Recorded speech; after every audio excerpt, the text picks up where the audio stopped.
Paz seja convosco. É bom estar aqui com você novamente. Mês de fevereiro foi embora e nós estamos aqui. Até aqui o Senhor tem nos ajudado, nos guardado. Sei que cada um tem se for abrir o espaço, cada um vai ter uma luta, uma dificuldade que foi vencida nesse mês de fevereiro. E esse mês de março nós contamos com o auxílio do Senhor. Pedimos que Ele possa fazer um mês melhor que o de fevereiro. Amém, queridos? Queridas? Estamos tratando em escatologia do estado intermediário. Semana passada nós finalizamos falando sobre qual é a situação do não crente, do não cristão. E iniciamos a conversa a respeito de nós, salvos. Esperamos que todos sejamos salvos. E eu vou retomar no comecinho, no finalzinho da aula passada, para a gente não perder o fio da meada. Agora passamos a perguntar: que ensina o Novo Testamento acerca da condição dos crentes mortos? Ou, usando a expressão bíblica, os mortos em Cristo, entre a morte e a ressurreição. O que acontece? Pergunta para vocês. Você morreu, e aí? Se você é salvo, Amém? Está meio devagar o negócio aí. Você é salvo? Tem que saber, gente. Tem que saber. Você não tem uma certeza absoluta, porque a gente só vai ter certeza absoluta quando o Senhor Jesus Cristo olhar para você e falar assim: ó, lá com as ovelhas. Mas a gente tem que ter uma certeza no coração. Algo tem que mover o seu coração com essa certeza que você está entre os escolhidos de Deus. Senão a vida nossa seria uma vida extremamente triste, que você vai viver naquele dia após dia, parece cachorro correndo atrás do rabo. Será que se eu fizer isso eu perco? Será que isso eu ganho? E a gente já tratou e não é bem assim. Então essa certeza no nosso coração, ela vem através dos frutos que nós praticamos com as outras pessoas, com as outras vidas. Mas é uma certeza inerente ao nosso coração. Nós aguardamos essa esperança, nós temos essa esperança, mas você tem que dizer: não, eu sou salvo sim. Tá? Primeiramente, não vai mudar nada, né? Não vai mudar nada. Você declarar ou não declarar, não vai mudar nada. Tem pessoas que acham que se você fala coisas, as coisas elas têm poder. Na verdade, as palavras elas têm poder a partir do exemplo de Jesus. Então a gente deve medir as nossas palavras, medir a nossa língua em detrimento de não magoar e não machucar as outras pessoas. Mas na verdade, eu falar que uma pessoa vai se dar mal ou não vai se dar mal, isso não vai influenciar em nada a vida dela. Por muito tempo eu acreditava nisso. Eu acreditava que se meu pai falasse: você vai ser um miserável, e aí se ele ficasse falando isso, eu me tornava um miserável. Eu acreditava nisso. Tá? Mas hoje eu entendo que apesar da figura de autoridade ser uma figura importante, uma figura que molda emocionalmente o nosso caráter, mas não molda espiritualmente o nosso caráter. Então, não é porque você tem um pai que é alcoólatra que você é alcoólatra. Não é porque você tem um pai traficante ou uma mãe traficante que você é traficante. Se fosse assim, todo mundo dos morros, das favelas, que onde tem traficantes, todos seriam traficantes. E a gente vê que no meio de muitos, alguns despontam como esportistas, como pessoas versadas em literatura e outras coisas. Então não há essa regra. Mas emocionalmente nós temos esse tipo de impacto. Então nós temos que tomar muito cuidado com o que nós falamos. Se você tem uma pessoa, eu estava aconselhando uma pessoa ontem à tarde, e ela estava com uma dificuldade, e eu falava para ela assim: olha, uma coisa que eu faço quando eu vou tratar com alguém que eu tenho dificuldade, eu oro antes. Eu sei, normalmente a gente sabe pessoas que você tem mais dificuldade ou menos dificuldade. E aí eu oro: Senhor, me dá a tua mansidão, me dá a tua paz, me dá a tua sabedoria, me dá a tua capacitação, para que eu possa tratar com essa pessoa de uma maneira bíblica, e não de uma maneira carnal, de uma maneira assim, natural. Amém, querido? Fique em paz. Então você tem que orar, sim, pedindo ao Senhor que Ele possa estar direcionando os seus caminhos, as suas palavras, os seus pensamentos. tá? Isso é importante, tá? Mas na verdade isso não faz diferença no sentido da tua salvação. Você entende isso? Que não há nada que você possa fazer nesse intuito, ou ninguém pode roubar algo que foi dado. A palavra de Deus diz que aqueles que Deus deu a Cristo, de maneira nenhuma ele lança fora. Ninguém tira, ninguém sabe, ninguém tira da mão dele, entendeu? E ele não é mais aquele bebezinho que a gente às vezes entra naquelas imagens, entendeu? De escultura, que está aquela mãe segurando aquele bebezinho imóvel, totalmente impotente. Não, o nosso Jesus passou por isso, mas hoje ele não é mais aquela ovelhinha, não. Agora ele é o leão da tribo de Judá. E com o leão ninguém mexe, tá? E em especial com os filhinhos adotados, que somos nós do leão. Amém? O que acontece entre a morte e a ressurreição? Onde você vai? Seio de Abraão. Seio de Abraão. Nós temos falado sobre o estado do já e ainda não. Eu volto a falar sobre isso. Entenda que as coisas de Deus, elas são determinadas num tempo espiritual que é diferente do nosso.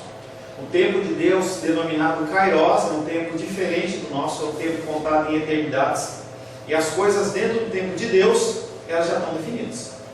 Mas dentro do nosso tempo cronológico ainda há todo um decorrer. A gente nasce, a gente tem toda uma vida, entendeu? Casa, outros não casam, tem filho, outros não têm filho, entendeu? Você vai envelhecendo, chega um ponto que você morre. Esse é o tempo natural da gente. Então, dentro do tempo de Deus, as coisas já aconteceram. Mas dentro do tempo natural, tem sempre aquele, Deus já determinou, já aconteceu dentro do mundo espiritual, mas dentro do mundo natural ainda não ocorreu. A primeira delas, há 3 passagens importantes para a gente considerar aqui. Porque não basta dizer o que eu acho, não basta você dizer o que você acha. Deus abençoe, querido, bom domingo. Não adianta você dizer o que eu acho, você dizer o que você acha, porque na verdade isso não faz diferença nenhuma, o que nós achamos. O que importa para nós é que nós temos a nossa regra de fé e prática. Você tem a Bíblia com a sua regra de fé e prática? Pode ser que, como eu, você não siga muito. Vamos ser sinceros, né? A gente não segue muito. Às vezes a gente ouve, entra por um ouvido e sai pelo outro. A gente sabe que está certo, mas a gente age rápido. Mas a nossa regra, onde a gente tem que buscar as nossas respostas, chama-se Palavra de Deus. Essa semana eu era questionado pela Carol. Estava conversando, ela estava falando comigo assim: pastor, eu tenho uma dificuldade em relação a outras coisas, como por exemplo, filosofia, psicologia. Eu posso ler? Eu falei, pode, claro que pode. Não há problema de você ler outras coisas. As pessoas gostam de ler Caras, outros gostam de ler Correio Brasiliense, alguns jogam futebol, outros empinam pipa. Se você tem como seu hobby buscar conhecimento, não tem problema nenhum. O problema é se você quiser misturar com o cristianismo. Aí não dá. Tem coisas que não se misturam. Semana passada estava no carnaval. Carnaval e cristianismo não se misturam. E aí eu não lembro se você, quando você estava lá na 4ª série, 5ª série, faz tempo, né? Você fez aquela experiência de você pegar água, um copinho de água, você coloca óleo. Ele mistura? Não mistura. Eles ficam juntos ali. Você pode sacudir. Daqui a pouco, separa. Não tem mistura. Então entenda que essas filosofias que o povo ensina, filosofias orientais, eu falo bastante Sechonoye, essas testemunhas de Jeová, essas coisas que o povo inventa aí, entendeu? Até pode ser interessante de alguma maneira, mas não misture com o cristianismo. É água e óleo, não se misture, tá? A primeira passagem ao qual nós vamos ler, nós já lemos a semana passada, eu vou retomar, eu quero convidar você a abrir, é Lucas, capítulo 23, Lucas 23, versos 42 e 43. Não estranhe a falta de pessoas, o Sebastião está fazendo prova de concurso, a Carol também, Rosângela está viajando, e a Glenda estava muito mal de gripe ontem. Não sei se ela vai vir hoje de manhã, ou se ela vai vir só à noite. Também ela foi levar Sebastião, bem lembrado. Lucas capítulo 23, versos 42 e 43. Quem achou, por gentileza, leia para mim. E acrescentou: Jesus, lembra-te de mim quando vieres no teu reino. Jesus lhe respondeu: de verdade te digo que hoje estarás comigo no paraíso. Hoje quando? Agora. Tá? Lembra que nós acabamos de falar sobre o tempo de Deus. Achei que não, 23. Lucas capítulo 23, versos 42 e 43. E acrescentou Jesus, lembra-te de mim quando vieres no teu reino. Jesus lhe respondeu: em verdade te digo que hoje estarás comigo no paraíso. Para entendermos isso, temos de observar que esse condenado ele está pedindo a respeito de Jesus uma promessa. Ele sabia que havia um Messias, ele era judeu, e havia uma promessa de uma vinda de um Messias, mas para o povo judeu eles entendiam que era alguma coisa perto do fim de mundo. Então por isso que ele fala assim: quando vieres no teu reino. Ele não entendia que o reino de Deus não estava sendo estabelecido. Ele, como ser humano, olhava e falava assim: como que ele pode ser Messias e estar na cruz? Como que o reino dele pode ser estabelecido na terra com ele morto? Porque o nosso pensamento humano é: para você ter uma vitória, você tem que estar bem na vida. Então hoje o pensamento cristão é: se a pessoa ela tem muitas posses, se ela tem uma habilidade comportada, se ela tem um apartamentão, Deus está com ela está sendo abençoada. Engano. E aí eu vou dizer para você que todo mundo que está rico está no pecado, não é isso não. Entenda que Deus ele é gracioso de uma maneira geral com as pessoas. E com o segundo propósito dele, ele pode abençoar mais uns ou os outros para um propósito, mas isso não define o amor de Deus sobre uma pessoa. Então você pode ter R$1 milhão no banco e não ser abençoado de Deus, ou você pode ter R$1 milhão no banco e ser abençoado de Deus. Essas regras são regras estabelecidas pelo próprio ser humano, em que a gente valoriza o ter em detrimento do ser, tá? Não há esse tipo de regra. Hoje as igrejas elas trabalham com a teologia da prosperidade exatamente nesse aspecto. Vem que você vai ser abençoado. A casa de Deus é o lugar da bênção, é a casa do pão, é a Betel, né? Betel que é a casa do pão? É Betânia? Betel. Uma das duas é Belém, casa do pão, Belém. A casa de Deus é Belém, é a casa do pão, onde realmente você tem que buscar cura, buscar salvação, buscar a tua prosperidade financeira e todas essas coisas, mas não é apenas isso. Então eu queria que você primeiramente tirasse do teu coração isso, de que para você ser abençoado você tem que ser rico. Isso não existe, tá? Então ele está pedindo para Deus, ele está pedindo para Jesus, para que quando vier o reino dele, ele possa se lembrar. E aí Jesus Cristo olha para ele e fala assim: não, hoje mesmo estarás comigo no paraíso. Como é que nós vamos analisar essa passagem? Na visão do já e ainda. Vocês estão aí? Não. Já e ainda? Não. Obrigado, Lúlio. Então nós já estamos salvos. Quando aquele homem ele se arrepende e pede para que Jesus Cristo de uma maneira diferente entre na vida dele, porque o que ele falou literalmente foi: Jesus Cristo, lembra de mim, eu sou pecador e eu preciso de ti. Se você lembrar uma passagem um pouquinho anterior, ele defendeu Jesus. Ele olha para o outro condenado e fala assim: por que você está fazendo isso? Por que você está falando isso dele? Nós somos pecadores, mas ele não. Nós precisamos da misericórdia dele. Então, fica quieto aí porque você está errado. Nós merecemos a cruz, ele não merece. Então ele estava se arrependendo perante Jesus. A partir do arrependimento, ele foi ali inserido na família de Deus, ele se converteu. Por isso que na último minuto, na última segundo, uma pessoa pode sim se converter. Não sou eu nem você que vai julgar isso. Quem julga é o Senhor. Nós já falamos daquela passagem de que a pessoa vai sair para buscar trabalhadores, lembra?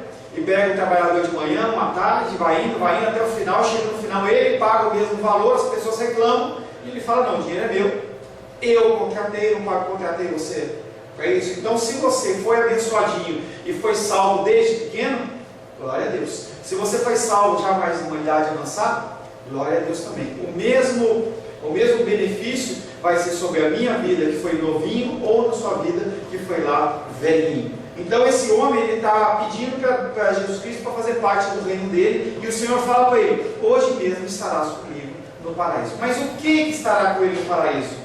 Não vai haver divisão, o corpo não vai morrer, o corpo morre, vai para onde? Vai para a base da terra, vai ser enterrado, os bichos vão comer, entendeu? O corpo nosso vai ser enterrado, mas o nosso espírito, ele vai para o seio de Abraão, aguardando esse tempo cronológico até que o Senhor Jesus Cristo venha para buscar a sua igreja. Sim ou não? Entendido? Fácil isso, né? Claro, tranquilo? Para entendermos seu impacto, temos que observar a petição do condenado, bem como a promessa de Jesus. Anteriormente, esse condenado tinha reprovado seu comparsa malfeitor, expressando arrependimento por seus erros. Agora ele dirige a Jesus em fé e esperança. Como alguém provavelmente criado na fé judaica, condenado creu no Messias, que algum dia, talvez no fim do mundo, estabeleceria um reino glorioso. Estando agora convencido que Jesus era o Messias, se dirigiu a ele e pede: lembra-te de mim no paraíso. Mas o que é esse paraíso? Tá? 2 Coríntios capítulo 12, duas passagens que eu separei que falam sobre esse paraíso. 2 Coríntios capítulo 12,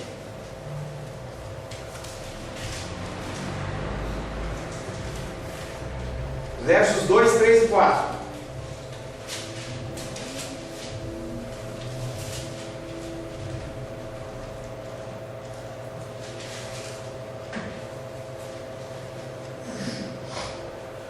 E aí, alguém vai ler? Conheço um homem em Cristo que há 14 anos foi arrebatado até o terceiro céu. Se no corpo ou fora do corpo, não sei, Deus o sabe. E sei que o tal homem, se no corpo ou fora do corpo, não sei, Deus o sabe, foi arrebatado ao paraíso e ouviu palavras inefáveis, as quais não é lícito ao homem referir. Quem escreveu Coríntios? 2 Coríntios? Paulo. Ele estava escrevendo para a igreja de Corinto. Então quem que ele está falando? Quem é esse homem que está falando? Só pode ser ele. É ele mesmo. Tá? Ele está falando em terceira pessoa. Ele fala: conheço um homem em Cristo que há 14 anos foi arrebatado até o terceiro céu. Entre parênteses está: se no corpo ou fora do corpo, eu não sei, Deus o sabe. Por que está entre parênteses? Porque não está na Bíblia. Não, mas não está na Não, porque Bíblia. foi acrescentado, não está na palavra de Deus. Não é isso. Bom. Isso aí, quando você monta uma tradução da Bíblia, você tem que se basear em escritos antigos. Então o que está dizendo quando está entre parênteses é: há esse texto em alguns escritos e em outros não estão.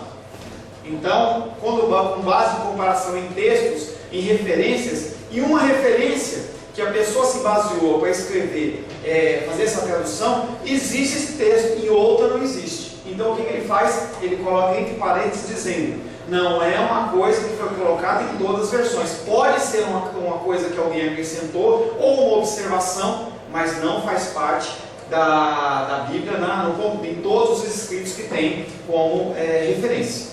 Então, eu diria para você não levar em conta necessariamente esse texto, apesar que essa observação aqui não vai fazer diferença nenhuma para a gente, não mexe com nenhuma coisa importante da Bíblia, e simplesmente fez uma observação. Tudo que você vê entre parênteses tem essa explicação. Não fazia parte de 100% dos escritos. Então você vai fazer, você pega, tem o escrito A, tem o B e o C, são traduções lá, então o que você vai fazer? Vamos comparar. Opa, mas desculpa. Nessa tem, nessa não tem. Então, na dúvida, eu coloco entre parênteses, porque eu não sei se é verdadeiro ou se não é.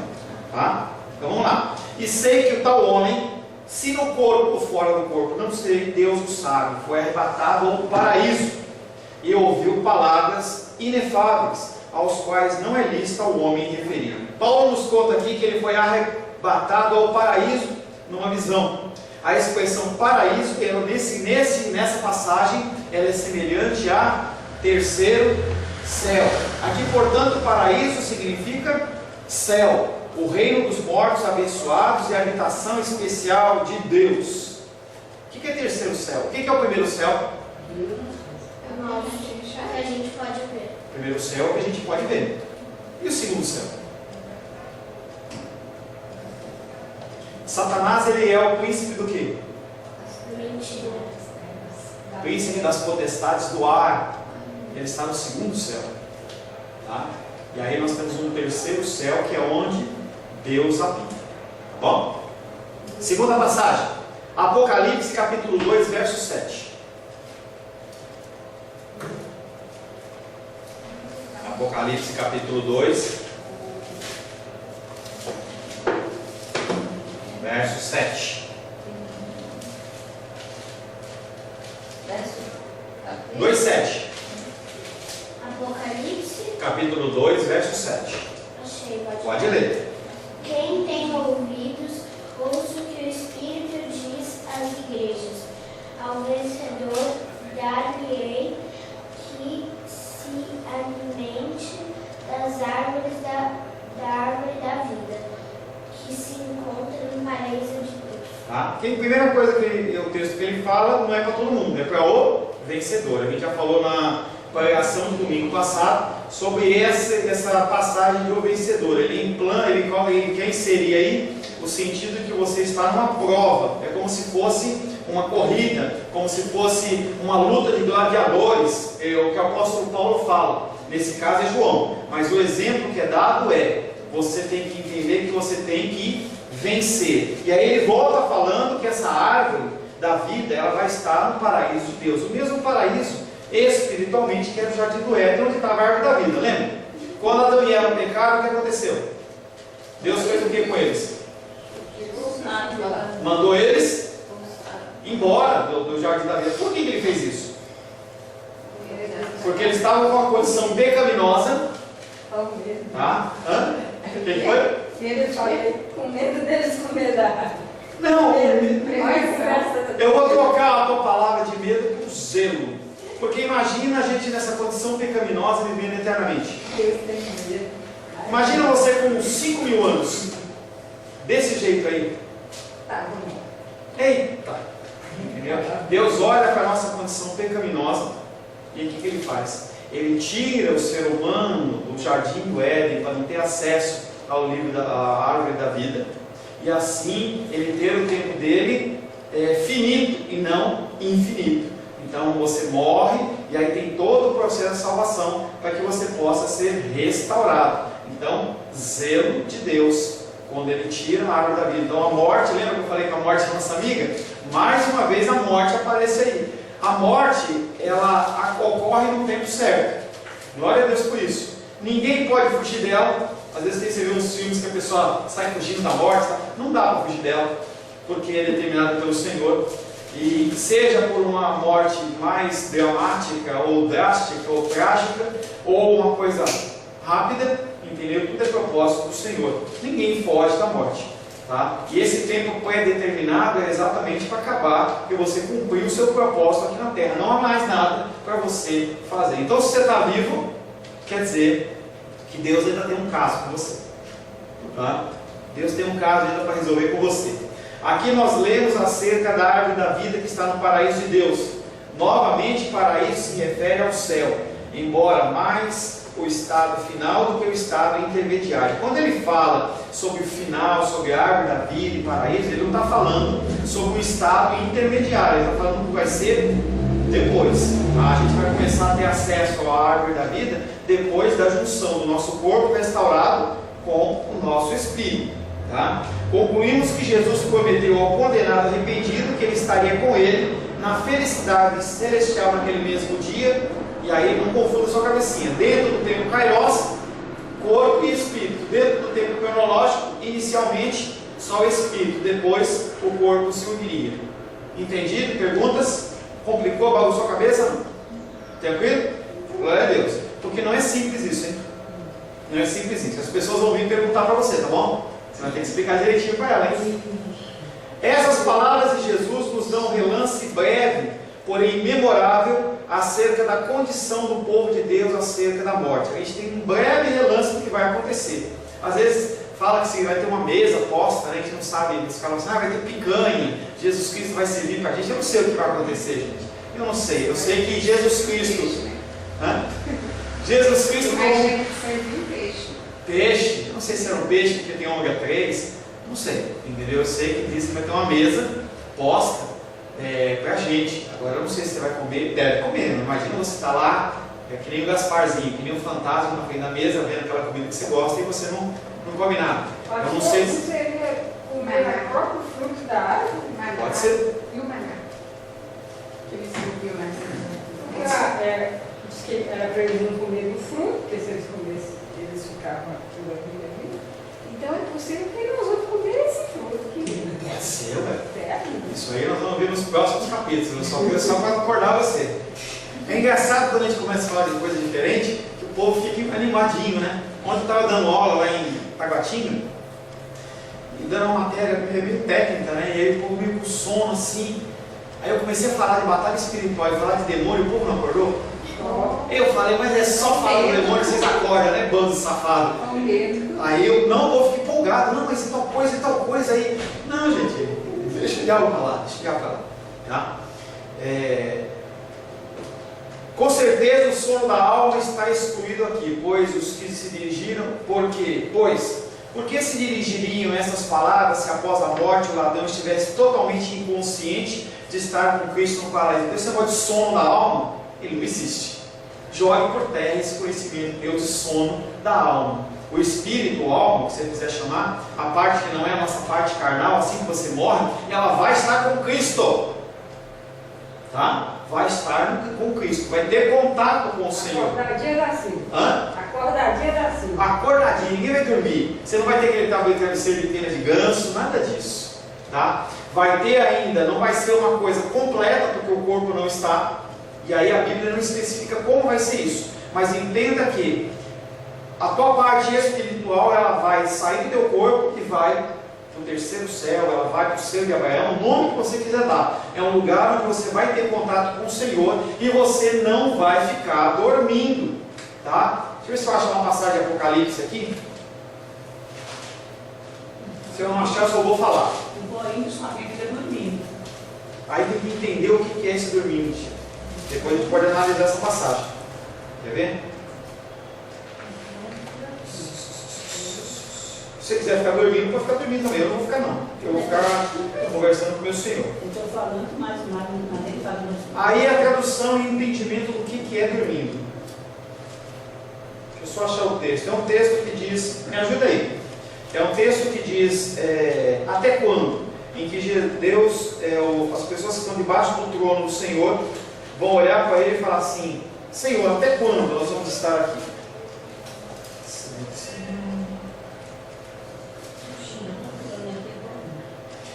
Apocalipse capítulo 7, verso 9.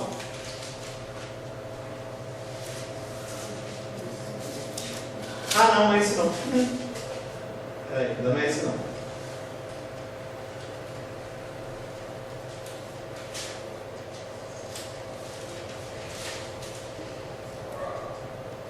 Ou eu não estou achando a passagem. Há uma passagem em Apocalipse que diz o seguinte: que os salvos em Cristo estão com vestes brancas debaixo do trono de Deus, e eles olham para Deus e falam, Deus, até quando? Até quando nós vamos continuar nessa situação? E aí Deus responde para eles, é necessário que se complete o número dos meus conservos, os meus servos que irão morrer em meu nome. Então é uma passagem que fala sobre esse estado em que não há ainda a junção do corpo com o espírito, porque no cronológico ainda está acontecendo, mas que eles estão perguntando para Deus, e aí, até quando? Ninguém dormindo. As almas daqueles que morreram,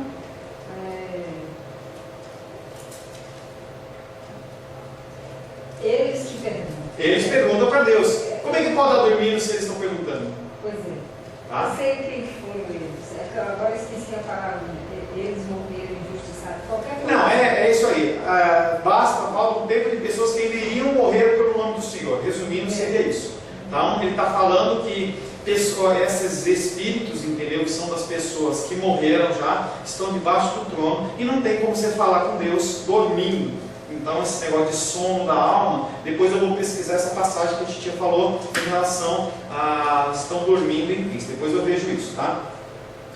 Nós vimos a primeira passagem, que foi de Lucas, com Jesus.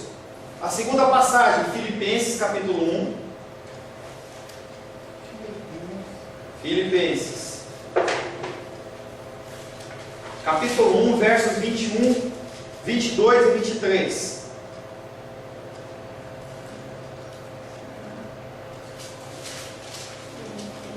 Você tem Filipenses aí? Capítulo 1, versos 21, 22 e 23. Pode ler, Judinho. Porquanto para mim o viver é Cristo e o morrer é lucro. Entretanto, se o viver na carne traz fruto para o meu trabalho, já não sei o que hei de escolher. Ora, de um e outro lado estou constrangido, tendo desejo de partir e estar com Cristo, que é incorporavelmente melhor. No verso 20, Paulo expressou a sua certeza de que Cristo seria engrandecido com a sua morte. Quando Paulo morresse, ele sabia que Deus, que Jesus Cristo, iria ser engrandecido. No verso 21, ele faz uma afirmação de que é melhor viver, que para ele, o viver é Cristo e o morrer é lucro. Aí eu pergunto para você, por que Paulo chama aqui a morte de lucro, se ele fosse morrer e o espírito dele fosse ficar dormindo? Se ele tinha comunhão com o Senhor em carne, por que ele iria dormir? Ele ia morrer e dormir e ele ia ficar contente se ele não ia ter comunhão nenhuma. Você estava dormindo, você não tem comunhão. Quando a pessoa está dormindo, você tem comunhão com seus clientes queridos? Não, você está dormindo. Tá? O que Paulo está dizendo aqui é que no momento em que ele parte ou morre, naquele mesmo momento ele estará com Cristo. Paulo não diz aqui exatamente como ele estará com Cristo, porque eu te falei, tem essa separação do corpo e do espírito. Aqui, no entanto, ele simplesmente está considerando o momento da sua morte. No momento em que eu morrer, diz Paulo, eu estarei com Cristo. Essa condição, ele acrescenta, será muito melhor do que a presente, rejeitando claramente a ideia de que após a morte ele entrará no estado de sono da alma ou não existência. E aí eu pergunto novamente, como pode um sono da alma ser melhor do que a comunhão que ele tinha com Cristo aqui na terra?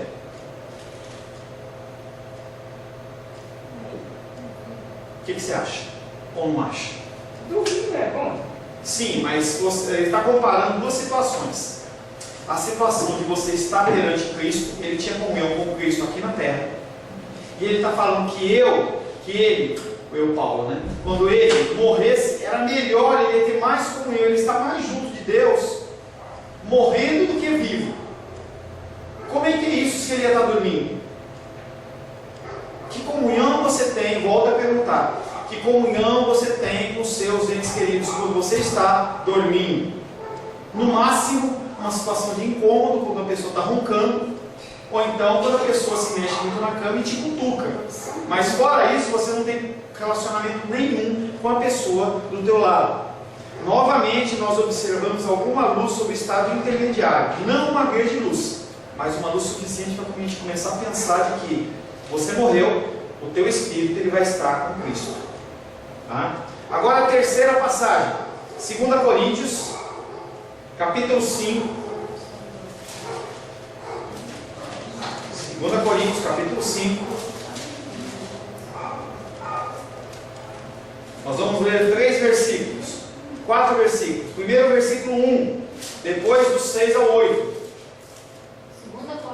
2 Coríntios, capítulo 5.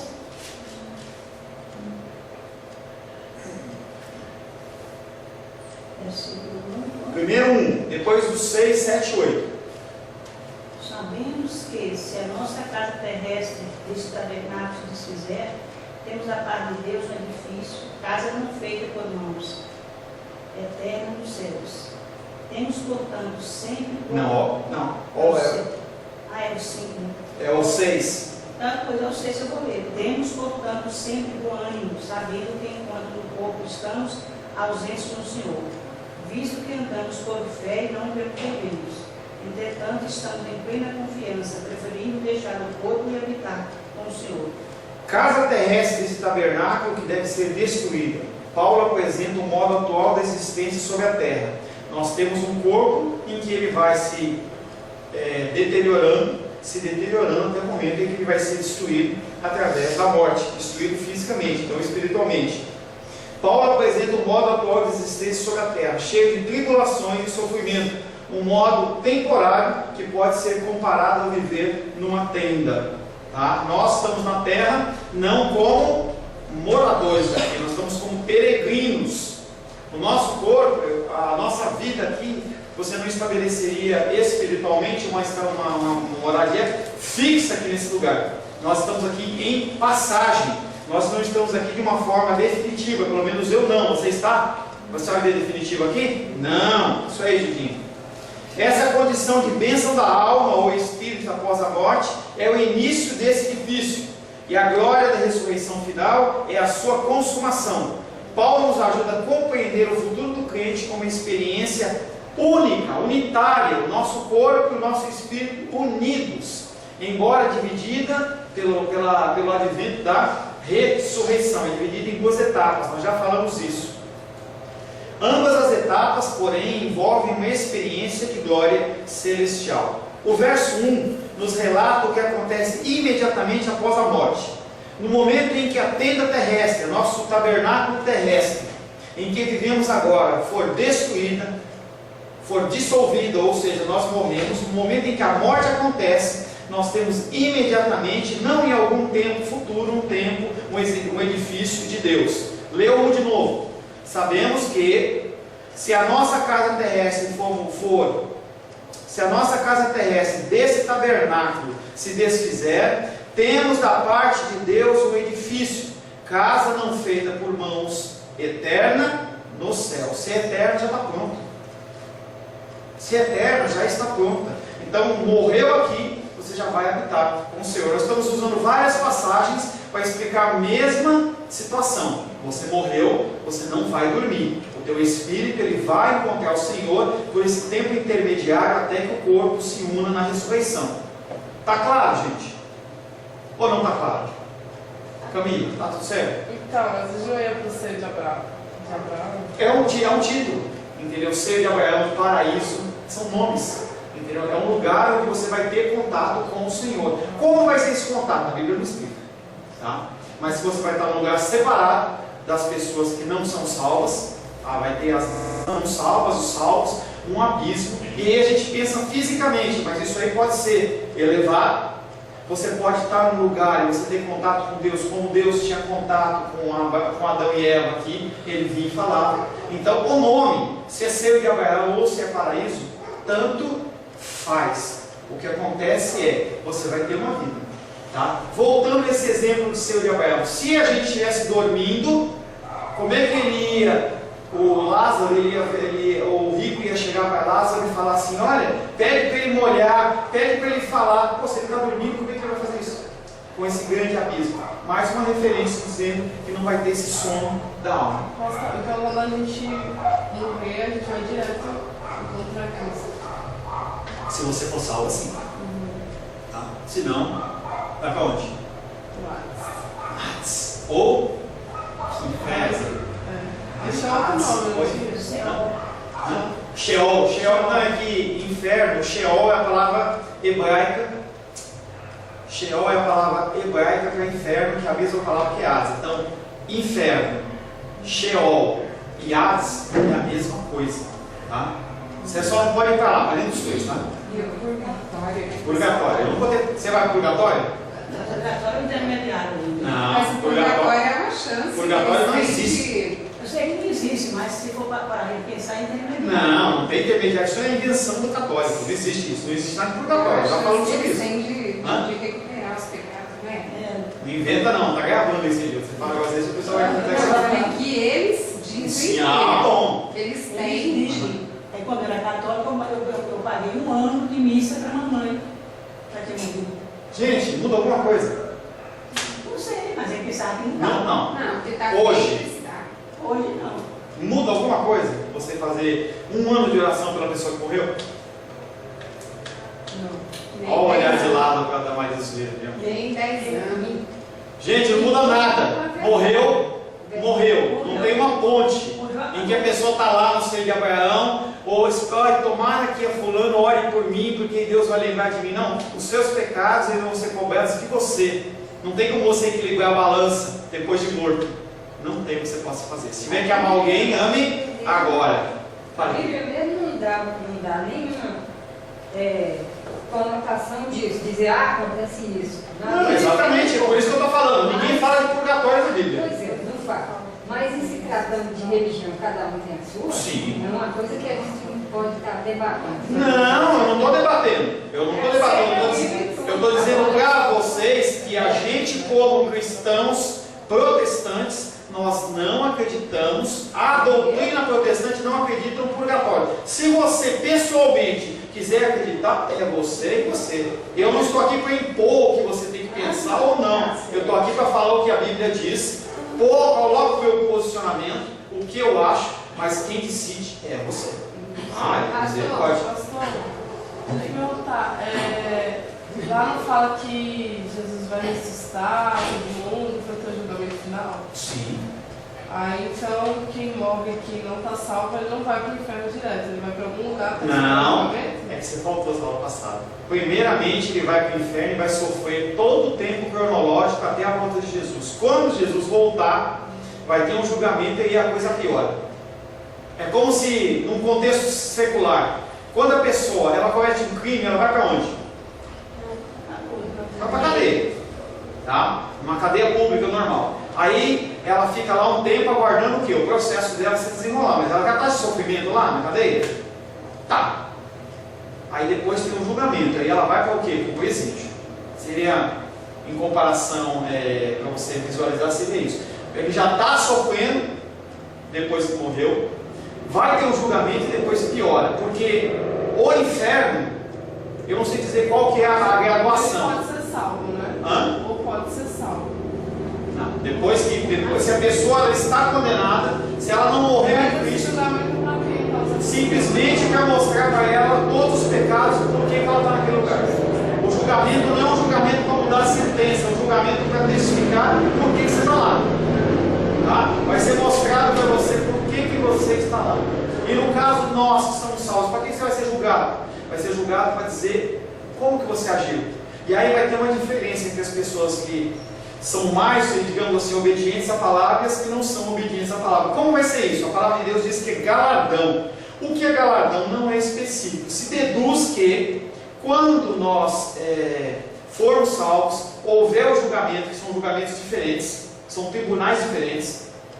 Quando houver esse julgamento vai falar assim, olha, a partir de agora você vai ter um galardão tal, tal e tal. Seria vamos pensar em exército, você vai ganhar uma estrela, em vez de ser um soldado, você vai ser um sargento, vai ser um capitão, alguma coisa assim, porque nós não vamos viver no céu, assim, na graminha, que nem a gente fala lá, não, a gente vai voltar para reinar com o Senhor aqui na terra, uma terra que vai ser transformada pelo Senhor no seu estado original. Nós vamos falar isso mais para frente, tá? Mas tem dois julgamentos, o julgamento dos ímpios e o julgamento dos salvos. Nenhum deles é para definir sentença, já está definido. Simplesmente é para mostrar para os ímpios por que eles estão ali e para os salvos o que vocês fizeram com o seu tempo, como vocês foram obedientes ou não obedientes, independente de salvação. Certo? Mais alguma coisa? Vamos lá? Várias, né? Muitas. Vamos lá.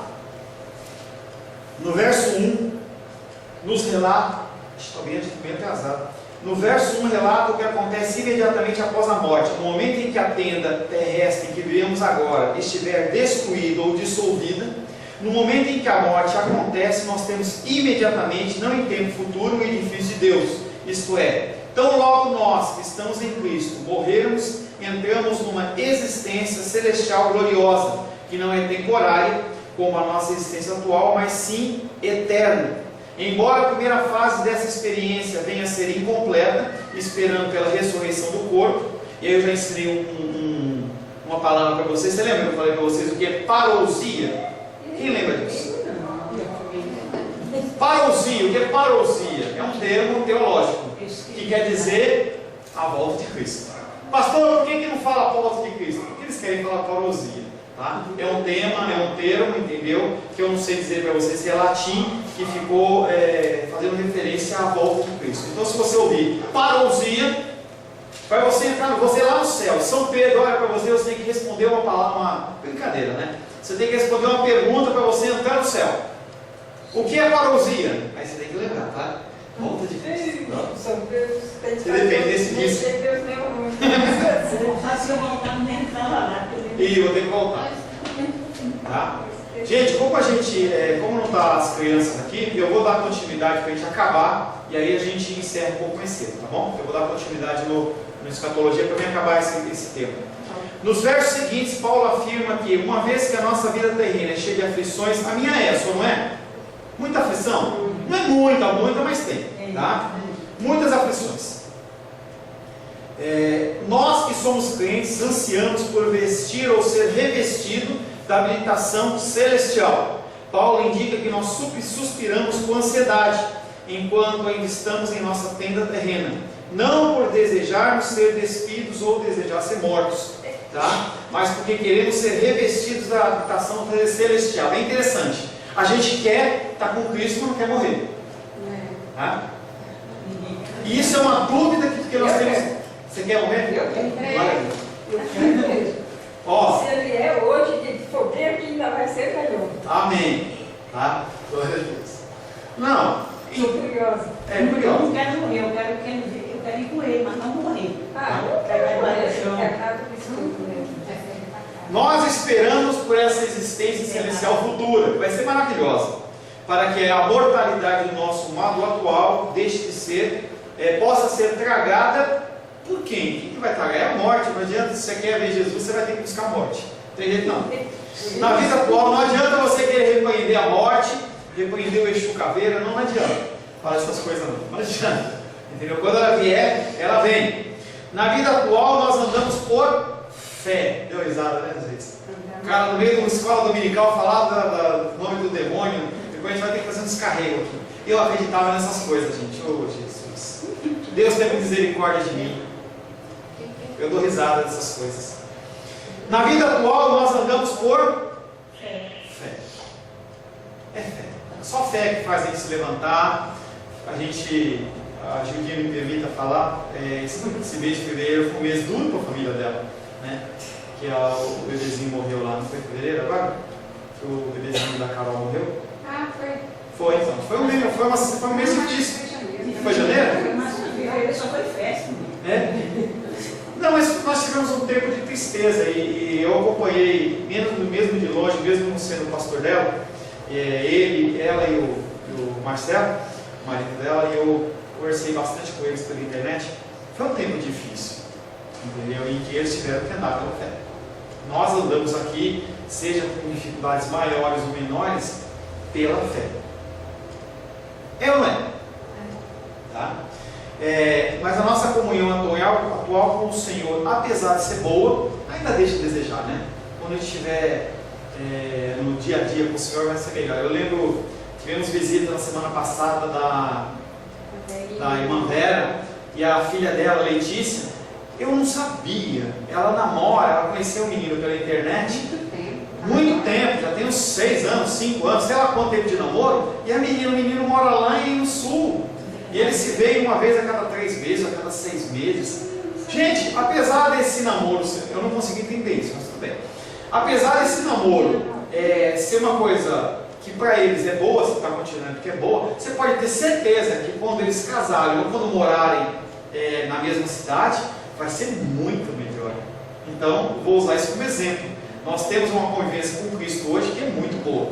Você ter Cristo no coração e na sua vida é um alento, é uma esperança, é uma tranquilidade, é uma paz, são coisas que as pessoas não têm, mas pode ter certeza que naquele lugar, quando a gente for com o Senhor, vai ser um muito melhor. Muito bom, não, muito melhor, tá? Se eu for antes da gente, depois você conta pra gente, hein? Se eu puder, eu volto aqui para dar um dedinho para Ah, não pode. Quando você for lá, você vai lembrar da gente Não, eu vou querer conviver com o Senhor. Vai lembrar sim, mas eu vou assim, tomara que eles continuem buscando o Senhor. Quem vai primeiro a gente não sabe. Essa escola dominical está falando de morte. Mas tá boa. Nossa glorificação não será completa até que tenha acontecido a ressurreição do corpo. Essa comunhão completa com o Senhor só vai ser quando a gente tiver o nosso corpo ressuscitado. E aí não vai ter doença, entendeu? Meu cabelo que está meio caído aqui, ele vai voltar ao normal, não vai ter mais buraquinho aqui atrás, uma série de coisas, não sei como é que vai ser isso. Então, mas eu sei que não vai ter sofrimento, não sei se a gente vai ligar para isso, se não vai ligar para isso. O estado intermediário e a ressurreição deve ser considerado como dois aspectos de uma esperança única, dividida em duas partes. 1 Tessalonicenses 4,16.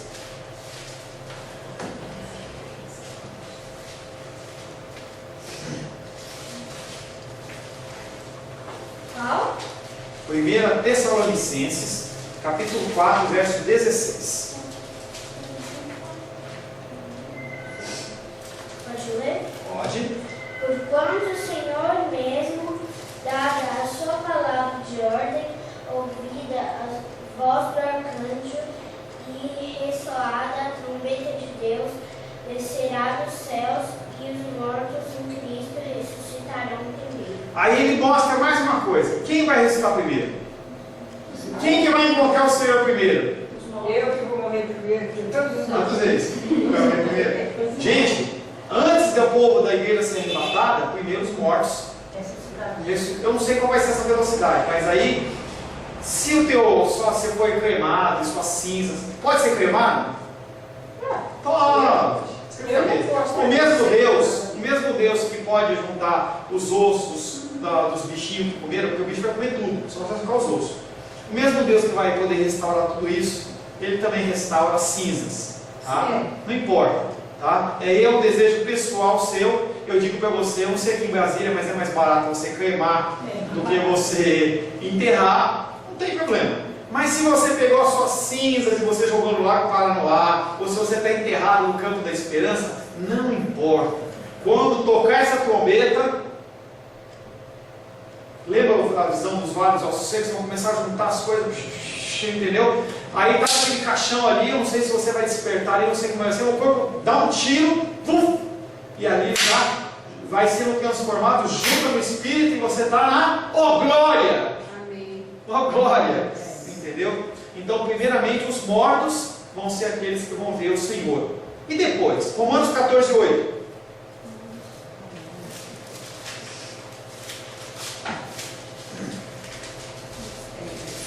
Quem morreu, morreu. Não tem jeito não.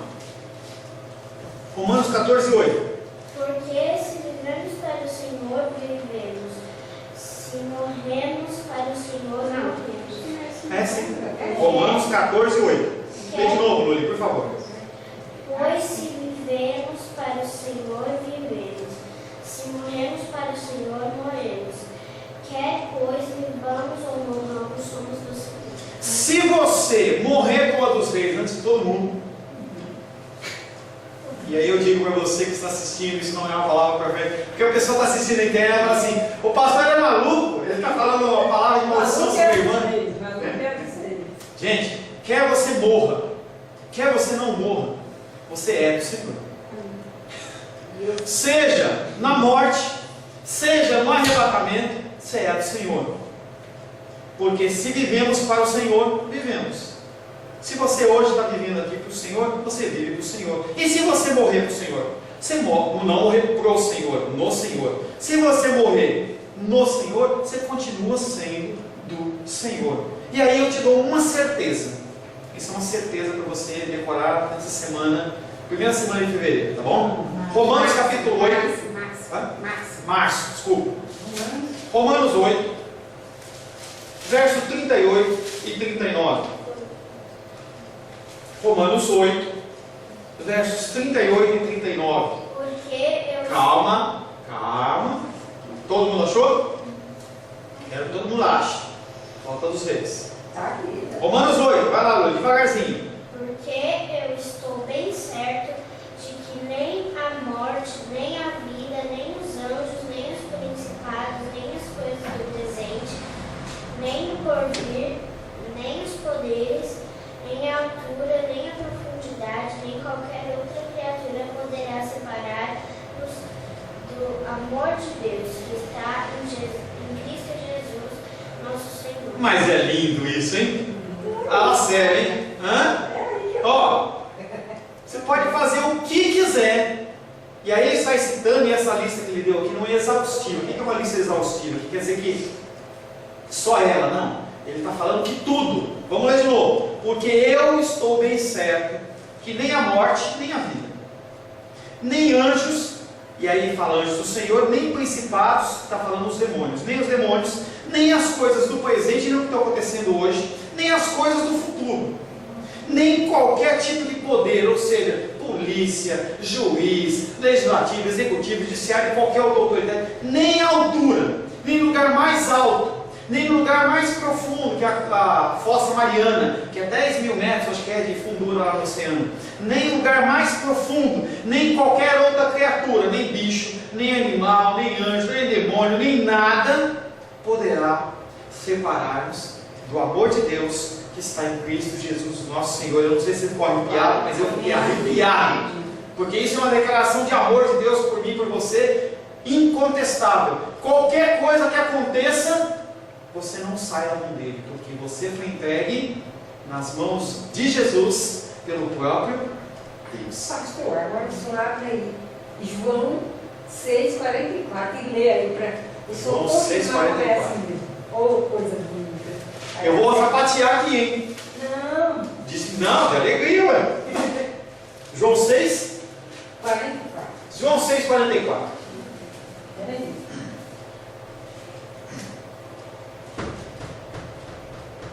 Vou até anotar aqui para colocar no texto. E aí, se o senhor tivesse outro que dizia que vem de maneira de uma lançaria, fora. Como é que é, querido? Quando o senhor acabar de ler esse, se o senhor tiver aquela referência que diz, e o que vem a mim de maneira de uma lançaria, fora, aí fica tudo Beleza. certo. João 6,44. Ninguém pode vir ao Pai se o Pai que me enviou não o trouxer. E eu o ressuscitarei no último dia. Esse texto? Peraí, ninguém pode vir a mim. Vir a mim. Eu falei o quê? Ninguém pode vir a mim se o Pai que me enviou não o trouxer. E eu o ressuscitarei no último dia. Esse texto, ele completa o que nós estamos falando da seguinte maneira: não há nada que você possa fazer para que uma pessoa venha a Cristo. Você tem que fazer a sua parte. Você tem que fazer a sua parte, que é falar. Porque o R.R. Soares, ele gosta de usar bastante esse versículo, que ele fala assim: como uma pessoa pode acreditar se ninguém prega? Então nossa função é pregar. Então já está na lista de Deus as pessoas que são salvas. Então, se Ele deu, amém. Por isso que eu não posso me preocupar. Eu oro para que as pessoas venham à igreja, entendeu? Venham aqui à casa do Senhor.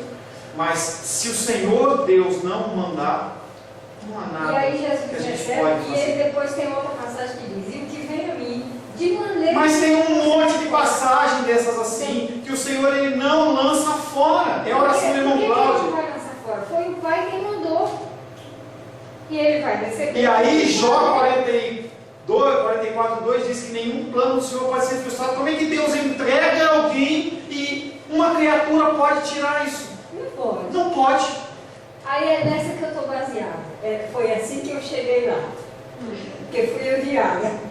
Aí eu fico me perguntando, o que sou que eu me... Aí o Senhor olha, aí você olha para o seu espelho, você chega na sua casa hoje, antes de almoçar, você vai lá, olha no espelho e fala assim: o que você achou em mim? Aí você pode ficar lá o tempo que você quiser e você vai descobrir que não tem nada de bom nisso. Nada. Só... Este ensino nos deveria trazer um grande conforto. Nossa vida atual é um estar ausente do Senhor, uma espécie de peregrinação. Nós estamos aqui como peregrinos. Como peregrinos. A morte para o cristão, entretanto, é o chegar em casa. É um ônibus que nós vamos ter que tomar. É o fim da nossa peregrinação e o nosso retorno à nossa casa verdadeira. Amém? Amém. Pastor, para muitas pessoas, isso é a história de cada dia. O senhor sabe, tem muita gente que não acredita nisso. Acredita no dinheiro, acredita em uma série de coisas. E para nós acreditarmos numa coisa dessa e ser tão cheio disso, de uma maneira que ninguém arranque de nós, passa a ser uma loucura. Mas é porque é feito, é porque é colocado no nosso coração o Espírito. Não é através da nossa vontade nem da nossa carne. O Espírito implanta isso no nosso coração, porque Deus deu, Ele também implanta no nosso coração. E aí eu pergunto para você: você é salvo? Sim. Eu sou salvo. Eu também, Glória a eu digo Deus. isso, não porque mereço. Agora, se tem um camarada cheio de poder aqui, escuta uma conversa dessa, fala um coitadinho do bichinho. Se o Espírito Santo, De nós que estamos acreditando nisso. se o Espírito Santo tocar no coração dele, ele entende. Mas se não tocar, ai não, Ele sem não esse tem. dom. É aquela história que eu já contei para vocês. Se você chega com um morto, quem já foi no velório? De novo, quem já foi no velório? Aí você olha para o morto, você não vê as pessoas falando assim: por que você me deixou? Por que você foi embora? O morto responde? Por que não responde, Camila? Porque ele está morto. Está morto. A mesma coisa, se a pessoa não tem o espírito, está morto. Tinha uma mulher lá no Gama que ela colocou foi comida na boca do moço. Na hora da vender, ela falou que ele estava passando fome. Nossa, era horrível, encher a boca dele de comida. Mas isso era uma doutrina egípcia. Os egípcios eles colocavam os alimentos. Quando um faraó morria, o faraó ele era enterrado com as suas esposas, com todos os seus bens e os melhores alimentos. Porque até que ele fosse guiado pelo reino dos mortos, pela divindade dele lá, ele tinha que ter um relacionamento com as esposas, tinha que se alimentar para ele poder ir embora. Mas colocar comida na boca.